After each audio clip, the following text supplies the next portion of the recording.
हमें यहाँ आज डिटेल में पढ़ना है स्पेसिफिक हीट ऑफ गैसेस के बारे में। बहुत ही इम्पॉर्टेंट टर्म है जो थर्मोडायनेमिक्स में रिपीटेडली यूज़ होने वाली है, तो इसके बीच में क्लियर अंडरस्टैंडिंग होना बहुत ज़रूरी है। मैं यहाँ पर पहले तो एक सिस्टम आपको दिखाना चाहता हूँ। जैसे कोई एक चेम्बर है मान लीजिए, जिसके अंदर गैस फिल किया गया है और यहाँ पर एक पिस्टन रख लीजिए।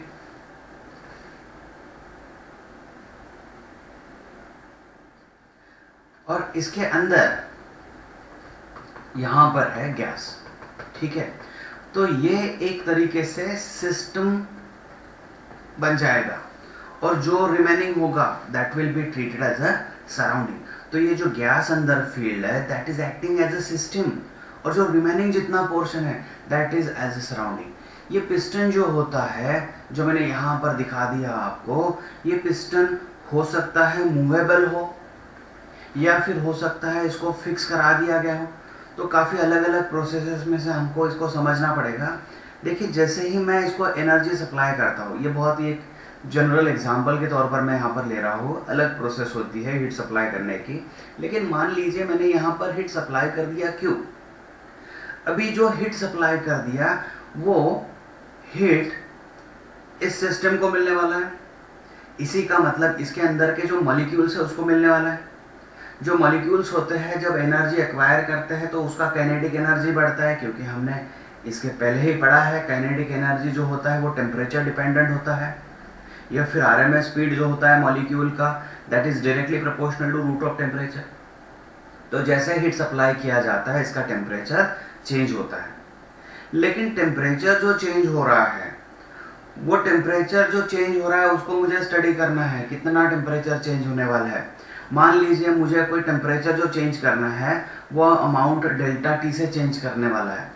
तो अगर अमाउंट डेल्टा टी से चेंज करना है तो कितना एनर्जी देना पड़ेगा, ये तय करेगा कि किस प्रोसेस से हम लोग यहाँ एक्सपेरिमेंट फॉलो करने वाले हैं।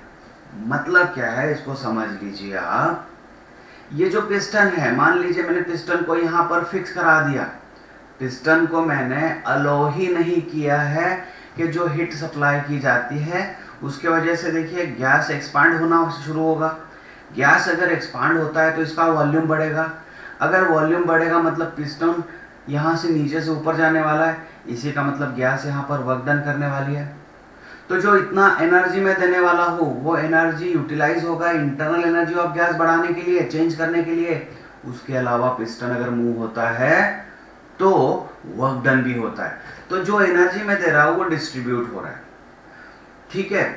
तो यहाँ पर अगर मैं उसको फिक्स करा लेता हूँ तो जो वर्क डन होने वाला था वो वर्क डन मैंने इस्तेमाल नहीं किया। इसी का मतलब मैंने यहाँ पर कांस्टेंट वॉल्यूम मान के चला है। तो कांस्टेंट वॉल्यूम के समय जो एनर्जी दे रहा हो तो उसकी वजह से टेम्परेचर बढ़ रहा है। लेकिन अगर पिस्टन को मैंने यहाँ से जो फिक्स वाला चीज था वो अगर मैंने निकाल दिया, ये जो यहाँ पर इसको निकाल दिया और मैंने पिस्टन को अलो कर दिया मूव करने के लिए, तो जो एनर्जी में दे रहा हूँ उसकी वजह से वर्क डन भी हो रहा है। तो ऐसे अलग अलग प्रोसेसेस होती है, उन प्रोसेसेस को हमको समझना है यहाँ पर। तो ऐसा देखा गया है कि जो एनर्जी हम लोग दे रहे हैं that energy directly proportional to number of moles, that energy directly proportional to change in temperature, ठीक है। So that energy proportional to N delta T. तो यहाँ पर हम लोग कांस्टेंट ऑफ प्रोपोर्शनैलिटी दे देते हैं सी, और यहाँ पर एन डेल्टा टी। तो सी को मैं बोल दूंगा specific heat capacity, specific heat capacity. तो जो मैं आपके साथ बात कर रहा हूँ यहाँ पर, जो अलग अलग मेथड के बारे में बात कर रहा हूँ वो इम्पॉर्टेंट है और उससे से रिलेटेड ये वैल्यू होगी स्पेसिफिक हीट ऑफ गैस। तो इसको हमें डिटेल में समझना है। तो मैं बात जो कर रहा था उसमें आपको एक चीज समझ में अगर आती है तो देखिए, हीट जो होगी that heat is path dependent quantity, path dependent quantity.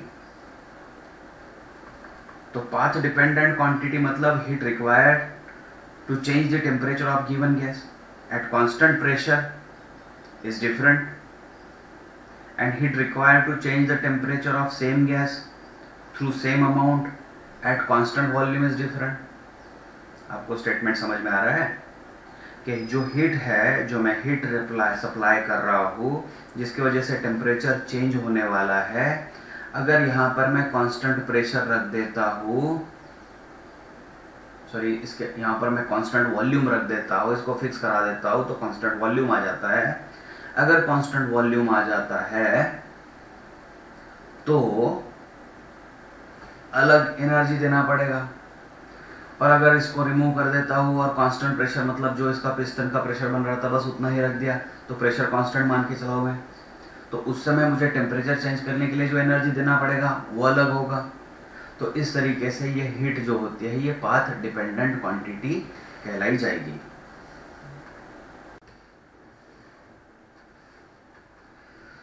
तो जो स्पेसिफिक हीट कैपेसिटी है C है, इसको हम लोग दो कैटेगरीज में डिवाइड कर देंगे। एक जो होगा उसे कहा जाएगा gram specific heat, gram specific heat, और जो दूसरा होगा उसे कहा जाएगा मोलर स्पेसिफिक हीट। एक एक को समझते हैं। सबसे पहले ग्राम स्पेसिफिक हीट को समझते हैं। ये सिर्फ देखिए डेफिनेशन की टर्म में ही चेंज होगा। तो जैसे हमारे पास फॉर्मूला है तो C हम लोग लिख सकते हैं Q divided bye N delta T, right. तो यहाँ पर N नंबर ऑफ मोल की जगह पर अगर हम लोग गैस का मास ले लेते हैं तो यहाँ पर मास का टर्म M आ जाएगा। तो देखिए आपको क्लियरली ग्राम से समझ में आता है।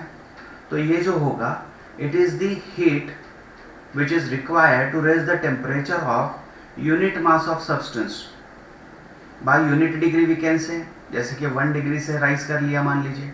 तो इसके फॉर्मूले में सिर्फ देखिए नंबर ऑफ मोल की जगह पर क्या आ जाएगा, मास ऑफ गैस आ जाएगा या फिर मास ऑफ सब्सटेंस आ जाएगा। सेकेंड जो टर्म हमने बात किया है मोलर स्पेसिफिक हीट के बारे में, तो फॉर्मूला तो वही बन रहा है लेकिन सिर्फ यहाँ पर क्या आना चाहिए, मास की जगह पर नंबर ऑफ मोल्स आना चाहिए। तो इसका डेफिनेशन भी अगर बनता है तो उसको हम लोग लिख सकते हैं कि amount of heat required to raise temperature of 1 mole of substance, क्योंकि divide by number of mole बता दिया तो ये 1 मोल के लिए आंसर मिलेगा। तो 1 mole of substance by unit degree.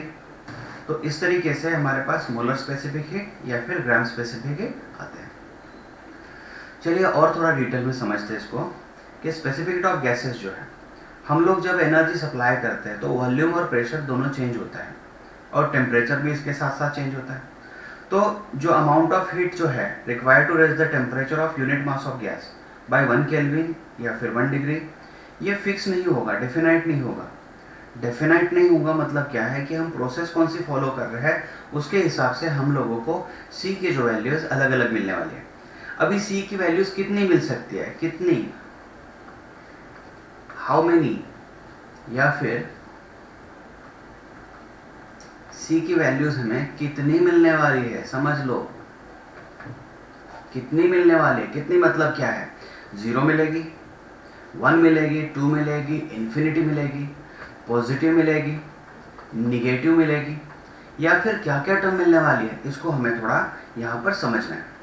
देखिए मैं यहाँ पर कंसिडर करता हूँ कि जो हीट मैं सप्लाई कर रहा हूँ वो 1 ग्राम ऑफ गैस को दे रहा हूँ और मुझे जो टेम्परेचर चेंज करना है मान लीजिए 1 डिग्री में से चेंज करना है। तो इसका जो वैल्यूज़ है तो वैल्यूज़ कितना आ सकता है, तो उसके पहले सबसे पहला एग्जांपल मैं यहाँ पर लेता हूँ कि मान लीजिए गैस को कंप्रेस करना है। सो गैस को कंप्रेस कर दिया और गैस को कंप्रेस कर लिया, सडनली कंप्रेस कर लिया, ठीक है। ये सडनली वर्ड बहुत इंपॉर्टेंट होता है। तो सडनली की वजह से होता क्या है, यहाँ पर कोई सिस्टम के बाहर से कोई हीट नहीं आने वाली। देखिए यहाँ आइडियली मैं एक चेंबर बनवा के दिखा देता हूँ आपको और एक पिस्टन इसमें इसके साथ जोड़ देता हूँ।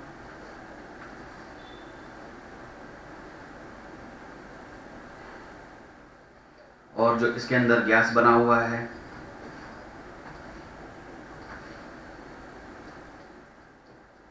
वो गैस दिखा देता हूँ।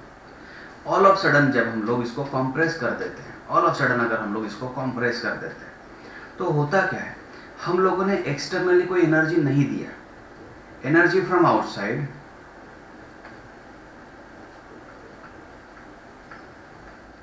Is zero.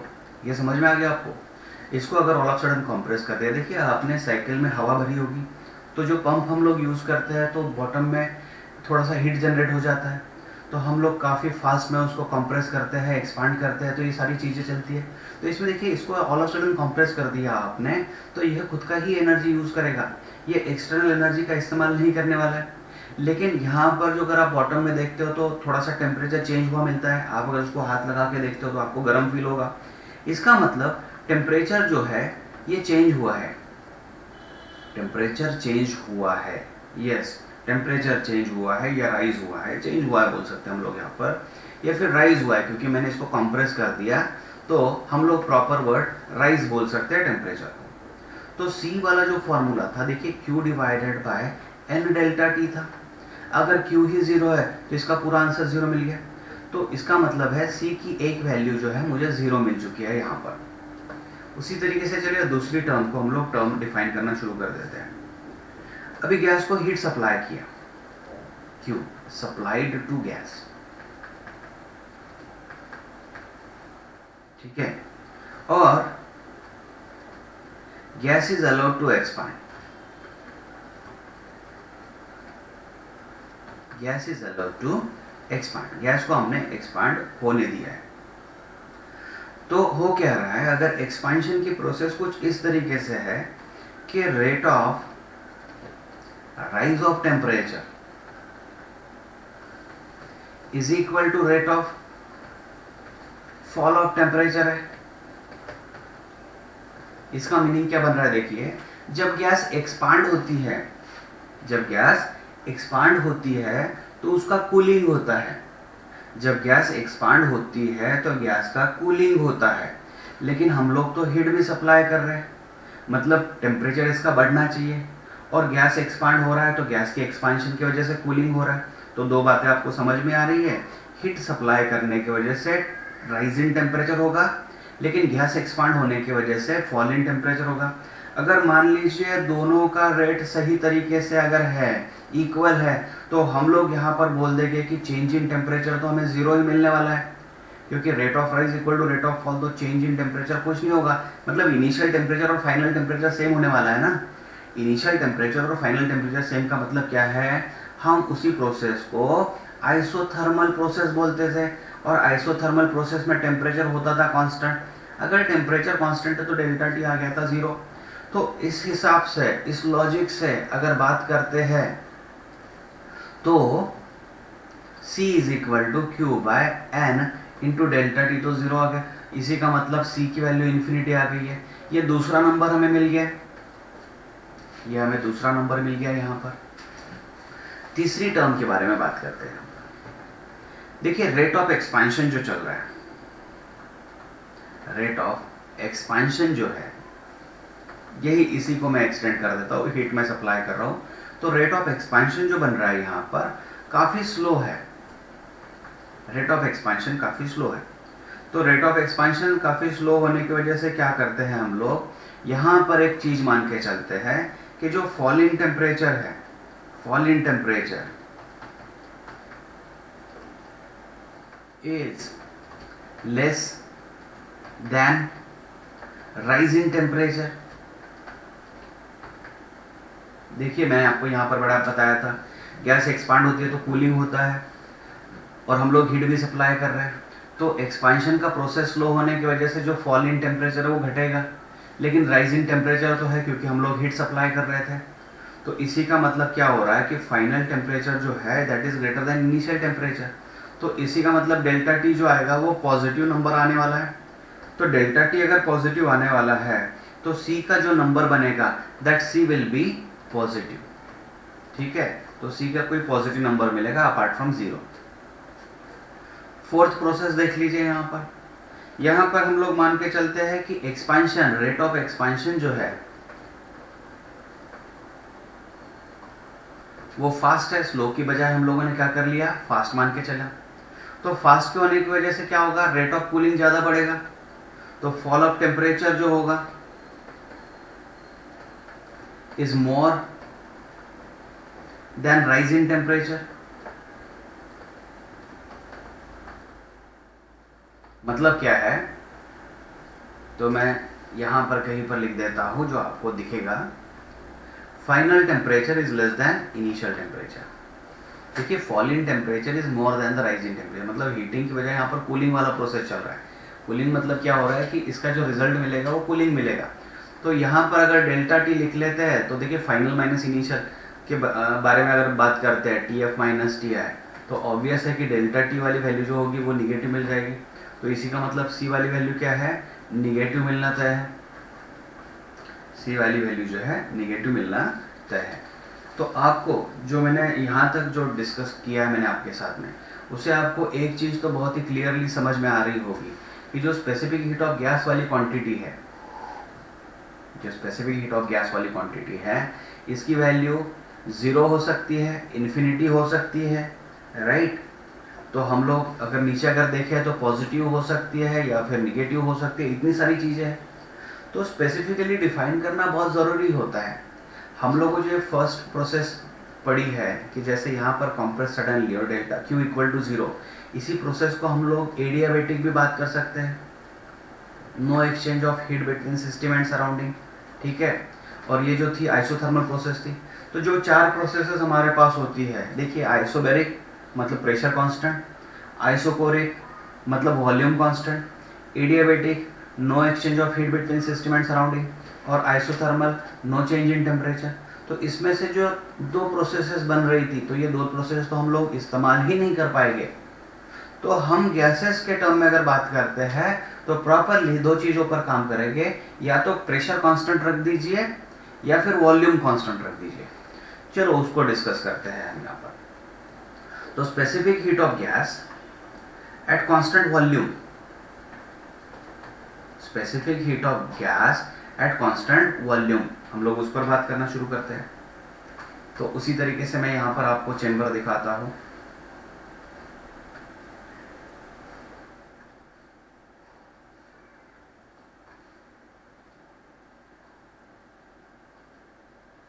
इस चेंबर को हमने क्या कर लिया है, फिक्स कर लिया है।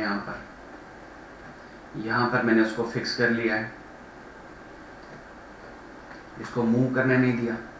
इसके अंदर की जितनी गैस थी उसको अगर हीट सप्लाई किया तो हीट सप्लाई करने के लिए मैं ऐसे एरो बता दूंगा, ठीक है। इसके अंदर जो गैस है, तो अभी होता क्या है, जो हीट सप्लाई कर लिया, तो हमारे पास फॉर्मूला तो है Q is equal to N C delta T था।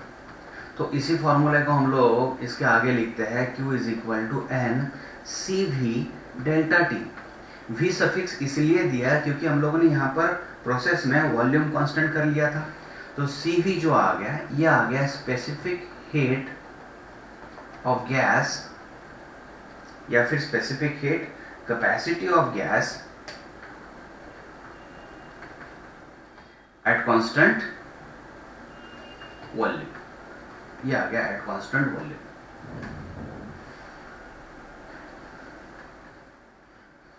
तो ये चीज हमने यहां पर ले लिया। अभी देखिए, स्पेसिफिक हीट कैपेसिटी जो है of gas at constant volume में बता रहा हूं यहां पर, जिसे मैंने सी वी लिख दिया था। ये हमारे लिए बहुत इंपॉर्टेंट है, बहुत ही इंपॉर्टेंट है। इसमें देखिए, मैंने यहाँ पर इसको फिक्स कर दिया, तो फिक्स करने की वजह से क्या हुआ है, पिस्टन मूव नहीं हो पा रहा। अगर पिस्टन मूव नहीं हो पाता है मतलब वर्क डन 0 है। तो जितना एनर्जी दे रहा है उतना के उतना पूरा ही एनर्जी यहाँ पर इस्तेमाल हो रहा है गैस मॉलिक्यूल की स्पीड बढ़ाने में, मतलब गैस मॉलिक्यूल का काइनेटिक एनर्जी बढ़ाने में। और हमने इसके पहले भी पढ़ा है कि काइनेटिक एनर्जी बढ़ता है मतलब इंटरनल एनर्जी से रिलेटेड हम लोग बात कर रहे हैं, क्योंकि गैस का इंटरनल एनर्जी मतलब होता क्या है। तो हमारे पास एक तो काइनेटिक और पोटेंशियल होनी चाहिए। तो पोटेंशियल तो हमने आइडियली अगर देखें तो आइडियल गैस इक्वेशंस के हिसाब से, अजम्पशंस के हिसाब से पोटेंशियल एनर्जी को निगलेक्ट कर लिया है, no attractive no repulsive force मान लिया था, मतलब हम लोगों ने पोटेंशियल एनर्जी वाली टर्म ही निकाल दी थी। तो अभी बचा क्या, काइनेटिक एनर्जी। तो इसका काइनेटिक एनर्जी अगर गैस का बढ़ता है या घटता है, इसका मतलब उसका इंटरनल एनर्जी पूरा के पूरा चेंज होता है। तो उसके हिसाब से अगर बात करें कि जितना एनर्जी सप्लाई हो रहा है that is use to change internal energy of gas. Internal energy of gas बढ़ रहा है, चेंज हो रहा है। So Q is equal to you can write delta U. Q is equal to you can write delta U. So हम लोग जो Q लिख रहे थे उसी को लिख सकते हैं डेल्टा यू, और उसी को लिख सकते हैं N C V delta T. तो ये बहुत ही इंपॉर्टेंट है। देखिए काफ़ी बच्चे थर्मोडायनेमिक्स पढ़ते समय कंफ्यूज हो जाते हैं, क्योंकि वहाँ पर हमें इंटरनल एनर्जी वाला एस्पेक्ट यूज़ करना होता है। कंफ्यूज क्या हो जाते हैं कि इंटरनल एनर्जी अगर चेंज होता है तो उनको ये समझ में नहीं आता है कि सीवी ही क्यों लिया जाए। आपको यहाँ पर समझ रहा है इस प्रोसेस में कि कांस्टेंट वॉल्यूम होने की वजह से specific heat capacity at constant volume हमने ले लिया, और यहाँ पर वर्क डन जो था एक्सटर्नल वो जीरो था। तो जितना एनर्जी दे रहे हैं वो सारा का सारा इस्तेमाल हो रहा है गैस की इंटरनल एनर्जी बढ़ाने में या फिर घटाने में, जो भी हो जिस हिसाब से हो, या दे रहे या फिर ले रहे, बाहर निकाल रहे। तो heat given to the system और heat taken out from the system, ये हम लोग थर्मोडायनेमिक्स में पढ़ेंगे। लेकिन फिलहाल तो हम लोग डिटेल में बात कर रहे हैं स्पेसिफिक हीट कैपेसिटी की। तो ये जो होगा ये क्लियरली आप अंडरस्टैंड कर लीजिए। जब जब आपको इंटरनल एनर्जी के बारे में बात कर दिया जाए, इंटरनल एनर्जी किसी भी प्रोसेस से हो, देखिए अभी मैंने यहाँ पर जो प्रोसेस था तो कांस्टेंट वॉल्यूम में का मान लिया, कांस्टेंट वॉल्यूम मतलब आइसोबैरिक प्रोसेस मान लिया। तो बच्चे अगर एडियाबेटिक के बारे में बात करते हैं तो भले ही एडियाबेटिक में हो, लेकिन एडियाबेटिक वाला भी प्रोसेस अगर होता, थर्मोडायनेमिक्स के बारे में बात कर रहा हूँ, तो भी इंटरनल एनर्जी के लिए आपको यही फॉर्मूला यूज करना है। कोई भी प्रोसेस हो, किसी भी प्रोसेस में हो, अगर इंटरनल एनर्जी का बात होता है तो आप change in internal energy n C V delta T ही लिखिए, मतलब specific heat capacity at constant volume का ही इस्तेमाल कीजिए।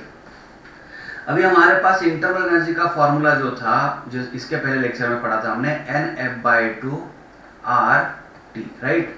तो अगर मैं इसको डेल्टा यू बना देता हूं तो N F by two R delta T हो जाता।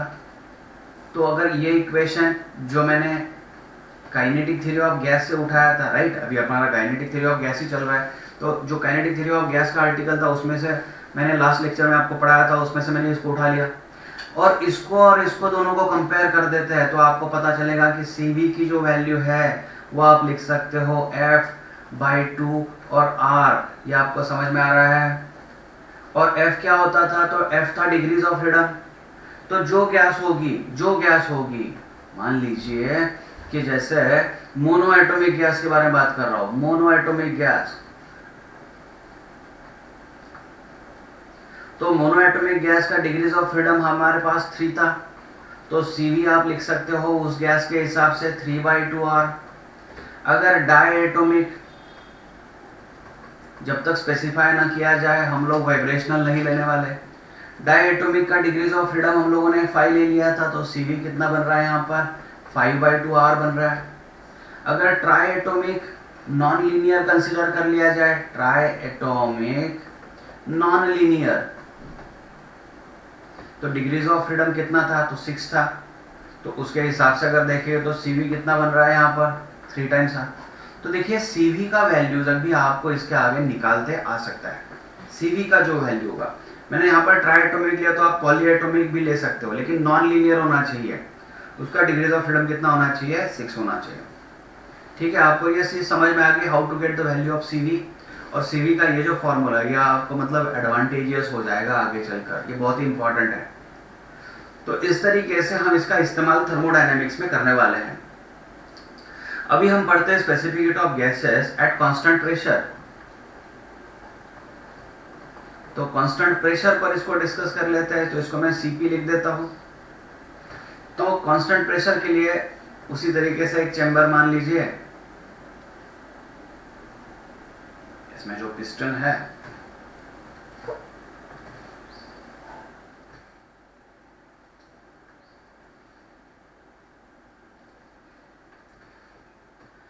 तो जो पिस्टन है यहाँ पर, इसका खुद का कुछ ना कुछ तो वेट होगा, मतलब ये गैस पर एक प्रेशर बना रहा होगा डाउनवर्ड डायरेक्शन में।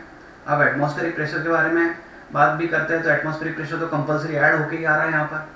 और ये पिस्टन जो था, ये पिस्टन का वेट भी यहाँ पर क्या कर लिया हमने, फिक्स कर लिया। तो यहाँ क्या होगा, अगर हम लोग हीट सप्लाई करना शुरू कर देते हैं तो इंटरनल एनर्जी चेंज होने ही वाला है, लेकिन उसके साथ साथ ये गैस भी एक्सपांड होने वाली है। तो अगर गैस एक्सपांड होने वाली है तो टेम्परेचर चेंज होने के लिए हम लोग को अलग एनर्जी सप्लाई करना पड़ेगा। तो यहाँ पर फिलहाल के लिए तो हम लोग बोल देते हैं कि चलिए energy supplied is proportional to energy proportional to change in temperature, supplied energy proportional to change in temperature. तो इसका जो कांस्टेंट ऑफ प्रोपोर्शनैलिटी लेना था वो हम लोग सीपी ले लेते हैं। सीपी मतलब क्या हो गया, कांस्टेंट प्रेशर के बारे में बात की है। तो CP is specific heat gas capacity, specific heat of gas, specific capacity of gas at constant pressure, ठीक है, एट कांस्टेंट प्रेशर। तो इसको मेंशन करने के बाद स्टूडेंट्स आपको समझ में आना चाहिए कि पिस्टन यहाँ पर फ्रीली मूव हो सकता है। तो इससे हमें सीपी क्या मिल रहा है, Q divided by N delta T. Q मिल रहा है, sorry CP is equal to मिल रहा है Q divided by N delta T.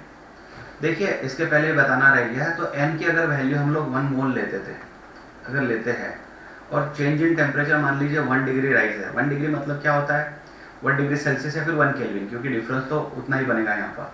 तो Cp numerically will be equal to Q। तो इस तरीके से अगर आता है 1 मोल के लिए आता है, तो इसी को हम लोग मोलर स्पेसिफिक हीट बता सकते हैं। इसको क्या बता सकते हैं, molar heat, molar heat capacity, molar heat capacity of gas at constant pressure. अगर यही हम लोग वॉल्यूम के समय लेते थे तो molar heat capacity of gas at constant volume बताया जाता था। अभी देखिए ये मैं एडिशनल पार्ट यहाँ पर करवा के ले रहा हूँ, लेकिन इंपॉर्टेंट होगा कि हम ये थर्मोडायनेमिक्स को पढ़ने वाले हैं। जैसे law of first law of thermodynamics है हमारे पास, फर्स्ट लॉ ऑफ थर्मोडायनेमिक्स, क्योंकि हमने स्पेसिफिक हीट ऑफ गैसेस तो पढ़ लिया है, लेकिन इसका इस्तेमाल कैसे होता है वो समझ लीजिए। थर्मोडायनेमिक्स का फर्स्ट लॉ क्या बताता है कि जो एनर्जी आप सप्लाई कर रहे हो, जैसे मैंने यहाँ पर सप्लाई कर लिया, इसमें से थोड़ा एनर्जी तो इंटरनल एनर्जी चेंज करने के लिए होगा, और अगर गैस एक्सपांड होता है यहाँ पर तो वर्क डन हो जाएगा, मतलब वर्क डन मुझे W लेना पड़ेगा यहाँ पर। जो एनर्जी सप्लाई किया तो उसको मैं अभी लिख सकता हूँ N Cp डेल्टा टी बराबर है। और मैंने इंटरनल एनर्जी के बारे में इसके पहले भी आपको बताया, कोई भी प्रोसेस हो कोई दिक्कत नहीं है, इंटरनल एनर्जी के लिए यहाँ से आगे जो फॉर्मूला यूज होने वाला है वो यूज होने वाला है N Cv delta T plus, देखिए यहाँ पर प्रेशर कांस्टेंट है लेकिन चेंज इन वॉल्यूम हो गया। सो प्रेशर और चेंज इन वॉल्यूम अगर आप देखते हो, प्रेशर और चेंज इन वॉल्यूम, तो इसका डायमेंशन आप एक बार चेक कर लो, ये वॉल्यूम ही, ये वर्क डन ही होने वाला है। देखिए वर्क डन कैसे, तो ये dx हो गया, ठीक है, ये वर्क डन dx हो गया। तो वर्क डन बाय प्रेशर हम लोग बोल रहे हैं, तो प्रेशर, इसको गैस को ऊपर की डायरेक्शन में प्रेशर जनरेट करना पड़ेगा, तो फोर्स और डिस्प्लेसमेंट आ गया, राइट।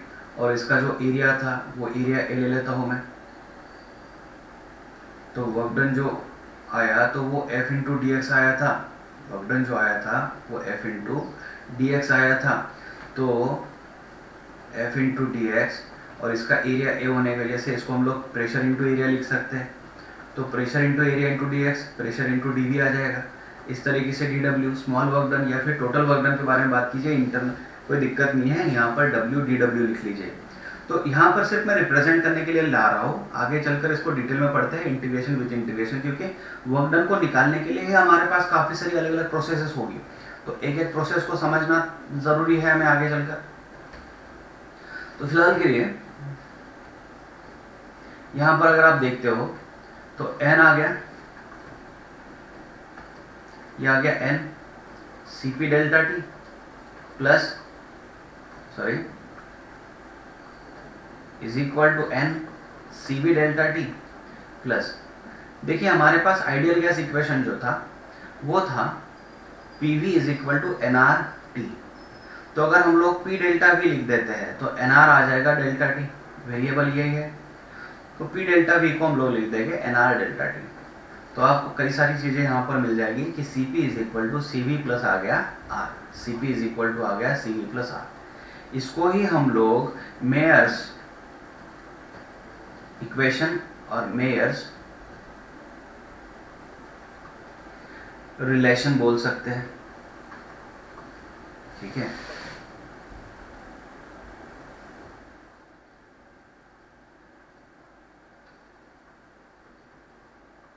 ये आ गया मेयर्स रिलेशन, ये हमारे लिए इंपॉर्टेंट है। अभी देखिए CV को हम लोगों ने FR/2 लिखा था, तो क्या CP को हम लोग इसमें चेंज कर सकते हैं? तो CP बन जाएगा यहाँ पर CV प्लस R। तो CP की वैल्यू जो हमें मिलनी है R, यह आ गया F/2 प्लस R। तो आपको एक बार अगर डिग्रीज ऑफ फ्रीडम पता है तो आप CV भी निकाल सकते हो और CP भी निकाल सकते हो। तो जिस तरीके से मोनोएटॉमिक गैस अगर होता है, जैसे मोनोएटॉमिक गैस मान लीजिए, तो डिग्रीज ऑफ फ्रीडम तो उसका कितना था, 3 था। तो CP आपको कितना मिल गया यहाँ पे देखिए 5/2 टाइम्स R। या फिर इतना करने की ज़रूरत नहीं है, अगर आपको CV निकालना है तो CV प्लस R ही CP होता है, ठीक है। डाई एटॉमिक गैस के बारे में अगर बात करते हैं तो उसका डिग्रीज ऑफ फ्रीडम तो 5 था, तो CP हमें मिल जाएगा 7/2 टाइम्स R, ठीक है। इस तरीके से आपको ये चीज़ें निकालनी है। मैं थोड़ा और एक टर्म इसमें ऐड करना शुरू कर देता हूँ कि जो CP और CV का जो रेशो होता है, इसको हम लोग गामा बोल देते हैं। और गामा जो होता है, ये होता है एडियाबेटिक कांस्टेंट, एडियाबेटिक कांस्टेंट, ठीक है। तो गामा CP/CV आ गया। लेकिन अभी मैंने आपको पढ़ाया है जो CP था वो RF/2 प्लस 1 था, और CV जो था वो RF/2 था या फिर FR/2 मान के चलिए। तो इसको अगर आप सॉल्व करते हो तो ये आ जाएगा 1 + 2/f। तो गामा वाली वैल्यू जो है ये आ गई 1 + 2/f। जो बच्चे नीट और जेईई मेंस के लिए प्रिपेयर कर रहे हैं उनके लिए तो ये काफ़ी इंपॉर्टेंट है। देखिए मोनोएटॉमिक के बारे में बात कीजिए, मोनोएटॉमिक गैस, तो F की वैल्यू कितना था, 3 था। तो गामा कितना आ गया 1 + 2/3, राइट। तो ये आ गया 5/3। आप इतना इजीली इसको सॉल्व कर सकते हो। डाई एटॉमिक के बारे में बात करते हैं तो F5 ले लिया, तो गामा कितना आ गया 1 + 2/5, तो ये आ गया 7/5। तो इसको समझ लीजिए आप,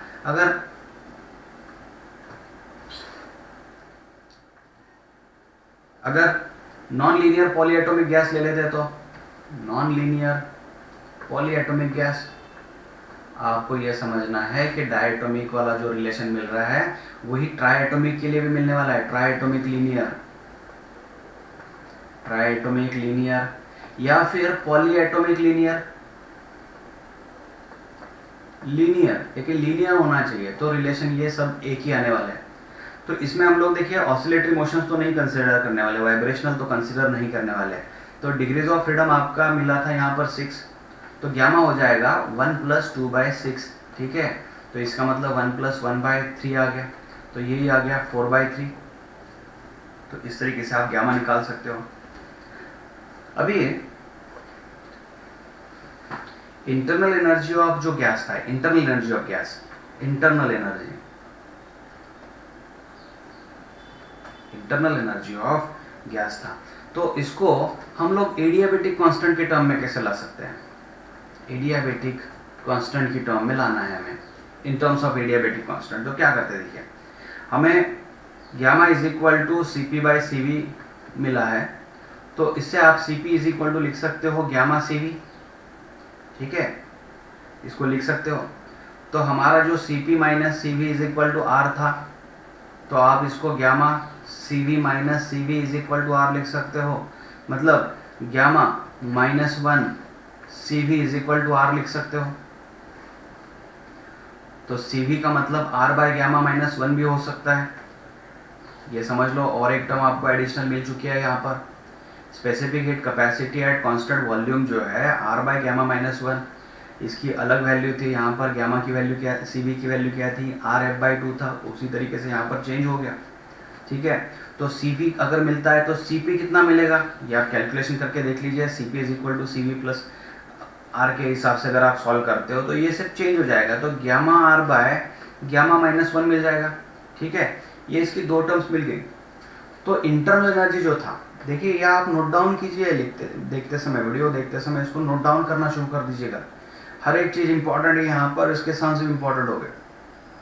तो फाइनली अभी यहाँ पर स्पेस बनाना जरूरी है अपने को, तो मैं यहाँ पर लिख देता हूँ कि अपना इंटरनल एनर्जी जो था वो था NCV/T। ठीक है, तो इंटरनल एनर्जी को हम लोग इस तरीके से लिख सकते थे NCV/T, तो N CV के बजाय पर हमको लिख सकते हैं R बाय ग्यामा माइनस 1, और ये T वैल्यू ऐसे एज इट इज थी। ठीक है, तो इसी का मतलब U is equal to NRT by gamma minus 1 हो सकता है। अगर इसको चेंज करना है, डेल्टा U करना है, तो ये NR delta T divided by आप लिख सकते हो ग्यामा माइनस 1। ये इंटरनल एनर्जी के बारे में बात चल रहा है अपना, चेंज इन इंटरनल एनर्जी। ठीक है, फॉर्मूला तो एक ही है, CV से रिलेटेड, उसी को इस्तेमाल हम लोग कर रहे हैं अल्टरनेटली। तो ये चेंज इन हो गया। अभी हमें ये तो पता है PV is equal to NRT होता है, तो P delta V can be equal to NR delta T, या फिर P डेल्टा V मतलब final volume minus initial volume भी हो सकता था, is equal to NR delta T मतलब final temperature minus initial temperature. लेकिन अभी देखिए प्रेशर कांस्टेंट है, इसकी ज़रूरी नहीं है, तो प्रेशर भी चेंज हो सकता है ना, अगर प्रेशर कांस्टेंट बताया जाए तो ठीक है।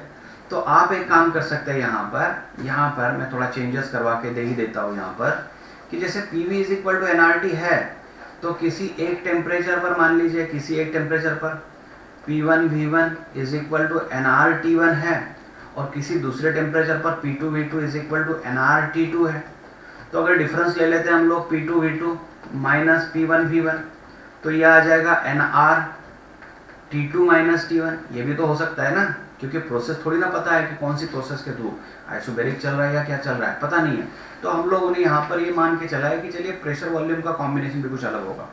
तो चेंज इन इंटरनल एनर्जी को आप लिख सकते हो यहाँ पर NR डेल्टा T, इसको मैं NR डेल्टा T लिख देता हूँ, तो उसके बजाय आप लिख सकते हो यहाँ पर P2 V2 minus P1 V1 divided by gamma minus 1। ठीक है, और एक चीज आपने अगर नोट की होगी, कि specific heat capacity at constant pressure it is greater than specific heat capacity at constant volume, क्योंकि Cp is equal to CV plus R आया है वहाँ पर। देखिए समझ में आ रहा है आपको कि स्पेसिफिक कैपेसिटी जो होगी ये ज़्यादा होने वाली है, क्योंकि ज़्यादा एनर्जी सप्लाई करना पड़ता है टेम्परेचर चेंज करने के लिए। क्योंकि होता क्या है कि जितना एनर्जी हम लोग सप्लाई कर रहे हैं उसमें से थोड़ा सा एनर्जी जो है वो एक्चुअली वर्क डन के लिए यूज़ हो रहा है, और बाकी एनर्जी टेम्परेचर के लिए। जब हम लोगों ने वॉल्यूम कांस्टेंट रखा था तो होता क्या था, जितना 100% एनर्जी हम लोग दे रहे हैं तो 100% वाला एनर्जी यूज़ हो रहा था इंटरनल एनर्जी चेंज करने के लिए, लेकिन प्रेशर के कांस्टेंट प्रेशर के समय वैसा नहीं हो रहा था। इसीलिए अगर मान लीजिए टेम्परेचर मुझे 1 डिग्री सेल्सियस से भी राइज करना है, अगर टेम्परेचर मुझे 1 डिग्री सेल्सियस से राइज करना है तो कांस्टेंट वॉल्यूम पर झट से टेम्परेचर चेंज हो जाता है, लेकिन कांस्टेंट प्रेशर के समय में उसको ज़्यादा एनर्जी सप्लाई करना पड़ता था ताकि टेम्परेचर 1 डिग्री सेल्सियस से राइज हो, लेकिन मीनवाइल वर्क डन भी होता था। तो एनर्जी का इस्तेमाल कुछ अलग तरीके से वर्क डन के लिए भी इस्तेमाल होता था, इसीलिए इंक्रीज इन टेम्परेचर के लिए थोड़ा और एनर्जी सप्लाई करना ज़रूरी होता है। तो Cp is greater then CV। यहाँ तक हम लोग तो टर्म्स पे आ गए, तो काफ़ी हद तक हम लोगों ने स्पेसिफिक हीट ऑफ गैस को भी पढ़ लिया है, और उसके बजाय मैंने आपको यहाँ पर थर्मोडायनामिक्स का फर्स्ट लॉ भी इनडायरेक्टली पढ़ा दिया है। तो किस तरीके से इसका इस्तेमाल करना है इसको नोट डाउन कीजिए, इसका लेक्चर को रिपीटेडली देखिए, और नोट्स निकालना बहुत ज़रूरी है। मैं कुछ पॉइंट और एक्स्ट्रा पॉइंट यहाँ पर जोड़ दूंगा कि नॉन रिएक्टिव गैसेस अगर है, ये कॉम्पिटिटिव एग्ज़ाम के हिसाब से चल रहा है, जेई और नीट के हिसाब से दोनों एग्ज़ाम को एप्लीकेबल है। तो अगर हम लोग नॉन रिएक्टिव गैसेस है मिक्स कर दिए तो कुछ रिजल्ट आप डायरेक्टली ध्यान में रख लीजिए, क्योंकि दोनों गैसेस रिएक्ट नहीं होने वाली है, तो नंबर ऑफ मोल्स को आप लोग सीधे सीधे यहाँ पर ऐड कर सकते हो। क्योंकि अगर रिएक्ट हो जाता है, रिएक्ट होने के बाद कोई थर्ड मॉलिक्यूल मिल जाता है तो नंबर ऑफ मोल्स को फर्क पड़ता है। तो तो हम लोगों ने नॉन रिएक्टिव गैसेस के बारे में बात किया है, तो नंबर ऑफ मोल्स को आप कुछ इस तरीके से ऐड कर लो। दूसरा डाल्टन्स लॉ हमारे पास था, तो जो प्रेशर बन रहा है यहाँ पर प्रेशर P1 + P2 आप ले सकते हो सीधे सीधे, ठीक है। इंटरनल एनर्जी के बारे में बात करें तो इंटरनल एनर्जी जो है यहाँ पर ऐड ही करना होता है, ठीक है, इसको ऐड ही करना होता है। और चेंज अगर बात करें तो चेंज इन इंटरनल एनर्जी आप ΔU1 + ΔU2 लिख लो, ठीक है, जब कभी इस्तेमाल करना पड़ेगा तो। देन नेक्स्ट टाइम हम लोग जो गैस हो रहा है, जो मिक्सचर बन रहा है, तो उस मिक्सचर का स्पेसिफिक हीट कितना बन रहा है, क्योंकि हो सकता है जेई वालों को क्वेश्चन कैसे पूछा जाता है कि दो गैसेस रिएक्ट कर दी है, मिक्स कर दी है, मिक्स करने के बाद जो कोई मिक्सचर तैयार हो रहा है उससे रिलेटेड आगे क्वेश्चन को बढ़ा दिया गया, तो कॉमन जो मिक्सचर जो बन रहा है, तो मिक्सचर का स्पेसिफिक हीट कितना, तो उसके लिए आप फॉर्मूला N1 CV1 + N2 ये CV2 डिवाइडेड बाय उसको कर लीजिए N1 + N2। तो इसका ही बेस कंसीडर करके आप Cp को निकाल सकते हो Cv + R करके, या फिर आप अलग तरीके से निकाल लो। Cp = क्या बन सकता है, N1 Cp1 + N2 Cp2 divided by N1 + N2 कर लो, जो भी आपको कंफर्टेबल बनता है आपसे उसका इस्तेमाल कर लो। नेक्स्ट टर्म ग्यामा, तो ग्यामा तो Cp/Cv होता है, या तो आप Cp और Cv को अलग अलग सॉल्व कर लो, वो लिख लो, या फिर ग्यामा को सॉल्व करने के लिए कुछ इस तरीके से सॉल्व करने के बाद फॉर्मूला आप ऐसा इस्तेमाल कर सकते हो कि n/γ-1। देखिए मिक्सचर करने के बाद n कैसे निकाल दे तो आपको यहाँ से पता चलेगा, तो n/γ-1, ग्यामा जो होगा वो उस गैस से रिलेटेड होगा, इज इक्वल टू आप क्या लिख सकते हो, तो देखिए n का मीनिंग कितना है, N1 + N2 डिवाइडेड बाय ये γ-1, तो n/γ-1 लिखिए या फिर N1 + N2/γ-1, तो इज इक्वल टू ये आ जाएगा N1 divided by γ1-1 plus N2 divided by γ2-1।